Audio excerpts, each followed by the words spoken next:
हरिओम.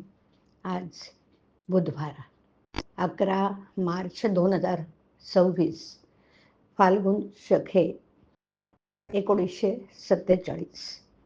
सद्गुरू ब्रह्मचैतन्य गोंदवलेकर महाराज यांच्या प्रवचनाचा आजचा हा भाग. अहमपणा टाकल्यास प्रपंचातील लाभ हानी झेलता येईल. ऐकूया त्यांचे विचार. प्रपंच हा परमेश्वर प्राप्तीच्या आड कधीही येऊ शकत नाही. आपण पाहतोच की प्रपंचात आपला कितीतरी लोकांशी निरनिराळ्या स्वरूपात संबंध येतो. आई वडील, बायको, मुलं, बहीण, भाऊ, इतर सगळे सोयरे मित्र आणि इतर जन, या सर्वांचा उत्तम उपयोग करायचा असेल तर या सर्वांशी व्यवहार करताना आपण आपली सर्व कामं एका हरिस्मरणाच्या धाग्यात जोडून करावीत. म्हणजे सर्वांचे संबंध सलोख्याचे राहतात. प्रपंच फार सुखकर होईल. निदान तो तापदायक तरी खचित होणार नाही. या सर्वांशी संबंध बिघडावायला आपला अभिमान, अहमपणा विशेष करून कारणीभूत होत असतो की नाही. हा अभिमान श्रीमंतालाच असतो असं नव्हे बरं, गरिबाला पण तो सोडत नाही.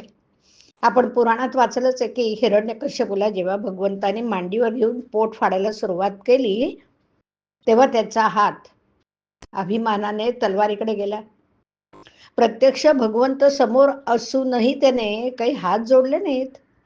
केवढा हा अभिमानाचा जोर. गरीब लोक सुद्धा या अभिमानाच्या आहारी किती गेलेले असतात. एकदा एक भिकारी एका ठिकाणी दाराशी येऊन भिक्षा मागू लागला. तेव्हा तो गृहस्थ त्या भिकाऱ्याला म्हणाला, अरे तुला काही काळ वेळ समजते की नाही. त्यावर तो भिकारी म्हणाला, जा जा, मला काही तुमचं एकट्याचंच घर नाही, गावात अशी 100 घर आहेत. का अभिमानाचे तण किती खोल गेलेलं असते. अभिमान हा शेतात उगवणाऱ्या हरळीसारखा आहे. ही हरळी समूळ नाहीशी केल्याशिवाय चांगलं पीक हाती लागत नाही, बरोबर. त्याचप्रमाणे अभिमान संपूर्णपणे नाहीसा झाल्याशिवाय परमेश्वरी कृपेचं पीक येणं शक्य नाही. फणस शिरताना एक काळजी घ्यावी लागते. हाताला तेल लावून तो कापावा लागतो आणि त्यातले गरे काढावे लागतात. म्हणजे हाताला चिकाचा त्रास न होता गरे चटकन निघतात. त्याचप्रमाणे नाम घेऊन प्रपंचात व्यवहार केला तर अभिमानाचा किंवा विषय वासनांचा चीक न लागता परमेश्वरी कृपेचे गरे हस्तगत करता येतात. हा अहमपणा, हा देहाभिमान टाकला तर प्रपंचातली लाभ हानी हसत खेळत झेलता येईल. लहान मुलं पावसाळ्यात कागदाच्या लहान लहान होड्या करून पाण्यात सोडतात की नाही. त्यातली होडी तरली तर हसतात, बुडाली तरी पण हसतात.